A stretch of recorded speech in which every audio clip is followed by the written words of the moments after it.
Friends, ఈరోజు ఒక important topic గురించి తెలుసుకుందాం. తల్లి బంగారం అంటే ఒక మహిళ యొక్క బంగారాన్ని ఒక తల్లి యొక్క బంగారంపై ఎక్కువగా ఎవరికి హక్కు ఉంటుంది, కొడుకు ఎక్కువ ఇస్తారా, కూతురికి ఎక్కువ ఇస్తారా, అసలు ఎవరికి ఇవ్వాలి అనేటటువంటి విషయాలు, చట్టంలో ఏం చెప్పారు, ఆచారాల పరంగా ఎలా ఉంది అనేటటువంటి అంశాలు ఇక్కడ చర్చించి విషయాలు తెలుసుకుందాం.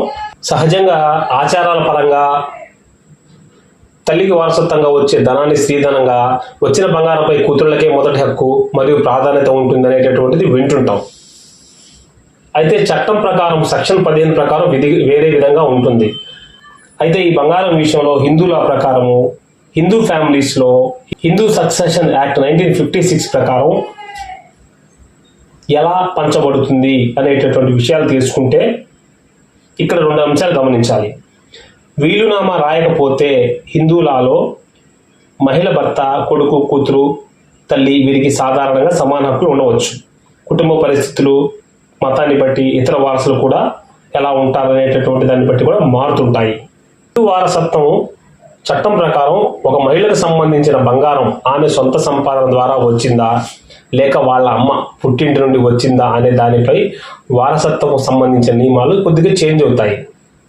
అంటే సెల్ఫ్ ఎక్వైర్డ్ ప్రాపర్టీ, ఆమె సొంతంగా సంపాదించిన బంగారం ఒక మహిళ ఉద్యోగం చేసి కొనుక్కున్న లేదైనా ఎవరైనా బహుమతిగా ఇస్తే అది ఆమె సొంత ఆస్తి అవుతుంది. ఆమె విల్ రాయకుండా చనిపోతే కూతురు, కొడుకు మరియు భర్త ముగ్గురికి సమానంగా వెళుతుంది. ఇక్కడ కూతురికి ఎక్కువ, కొడుకు తక్కువ అని ఉండదు, అందరికీ సమాన హక్కు ఉంటుంది.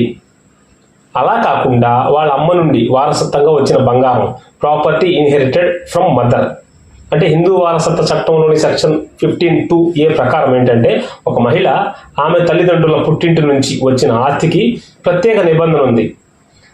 ఆమె విల్ రాయకుండా చనిపోతే కేవలం ఆమె కూతురు మరియు కొడుకులకు మాత్రమే వెళుతుంది. ఈ బంగారంలో భర్తకు ఎలాంటి హక్కు ఉండదు. ఒకవేళ ఆమెకు పిల్లలు లేకపోతే ఆ బంగారం తిరిగి ఆమె తండ్రి వైపు వారసులకే వెళ్తుంది, కానీ భర్తకు చేరదు, అంటే పుట్టింటి వాళ్ళకే.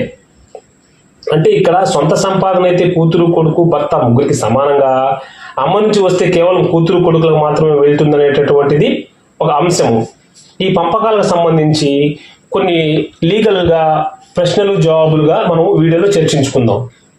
తల్లి బంగారం మొత్తం కూతురికే చెందుతుందా అని ఒకరు అడిగారు. దానికి ఏంటి, కాదమ్మా, తల్లి విల్ రాయకుండా మరణిస్తే సాధారణంగా కొడుకు, కూతురు, భర్తకు సమాన హక్కు ఉంటుంది సెక్షన్ 15(1)A ప్రకారము. తర్వాత మరొక సమాధానంగా అడిగారు, తల్లి బంగారం మొత్తం కొడుకే చెందుతుందా, కూతురికి కూడా కొడుకుతో సమాన వారసత్వ హక్కు ఉంది. అమ్మమ్మ నుండి వచ్చిన బంగారం తల్లి చనిపోయిన తర్వాత కూతురికే వస్తుందా అంటే కాదు, తల్లి సొంతంగా ఆస్తి మారిన తర్వాత ఆమె వారసులకు చట్టం ప్రకారం పంచబడుతుంది. మనకు ముఖ్యమైనటువంటి సందేహం, తల్లి విల్లు రాసి కూతురికే బంగారం ఇవ్వచ్చా అంటే అవును, తల్లి తన సొంత బంగారాన్ని బిల్ ద్వారా ఎవరికి కావాలంటే వారికి ఇవ్వవచ్చు.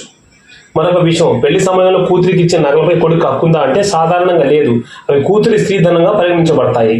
అయితే తల్లి బతికుండగానే కూతురికి గిఫ్ట్గా బంగారం ఇస్తే తర్వాత కొడుకు అడగవచ్చా అంటే సాధారణంగా కాదు, నిజమైన గిఫ్ట్ అయితే అది కూతురి సొంత ఆస్తి అవుతుంది. For example, Hindu succession act 1956 ప్రకారము ఉదాహరణకు ఒక మహిళ దగ్గర 300 గ్రాముల బంగారం ఉందనుకుందాం. ఆమెకు ఒక కొడుకు, ఒక కూతురు ఉంటే, భర్త ఉన్నారని కూడా అనుకుందాం. భర్త లేకపోతే కూతురు, కొడుక్కి పొందవచ్చు. కాబట్టి తల్లి బంగారం విషయంలో కొడుకు, కూతురికి సమాన హక్కు ఉందని గుర్తించాలి. ఇది సెక్షన్ 15(1)A ప్రకారము. ఇంకొక ఎగ్జాంపుల్లో తల్లి దగ్గర 100 గ్రాముల బంగారం ఉంటే, ఒక కొడుకు, ఒక కూతురు ఉంటే ఎలా పంచుతారనే విషయానికి విల్లు లేకపోతే ఇద్దరికి సమాన వాటా, చెరొక 50 గ్రాములు.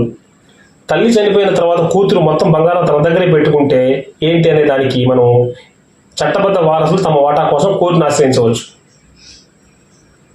మరొక సంతానంపై కొడుకు, కూతురికి ఎవరికి ఎక్కువ హక్కు ఉంటుంది అని అడిగినప్పుడు మనల్ని సాధారణంగా ఇద్దరికి సమాన హక్కు ఉంటుంది. చట్టం కొడుకు, కూతురికి సమానంగా చూస్తుంది. ఎందుకు?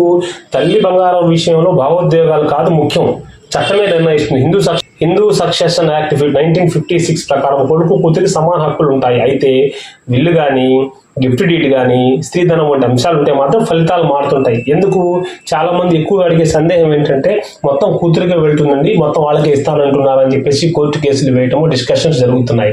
అయితే ఇక్కడ సమాన భాగాలంటే ఆమె సొంతంగా అయితే ఒక విధంగా, పూర్వీకుల నుంచి వచ్చింది ఒక విధంగా ఉంటుంది. ఇక్కడ ఒకటి గమనించాలి మనం, విల్లు రాయకపోతే అందరికి సమానం. లేదు పర్టికులర్గా వీళ్ళకి ఇంత కావాలి అని ఒక వీలునామా రాసి ఉన్నట్టు వారికి చేరుతుంది అనేటటువంటిది హిందూ సక్సెషన్ యాక్ట్లో పేర్కొన్నారు. ఇక్కడ ఒకళ్ళకి ఎక్కువ ఒకళ్ళు తక్కువ అనేటటువంటిది లేదు.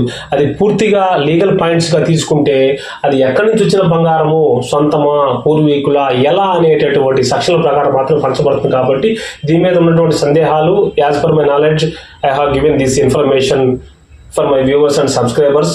నెక్స్ట్ వీడియోలో మీకు ఇంకా ఏదైనా సందేహాలు ఉన్నా, ఏదైనా మీకు టాపిక్ కావాలంటే నేను తప్పనిసరిగా వీడియో చేస్తాను.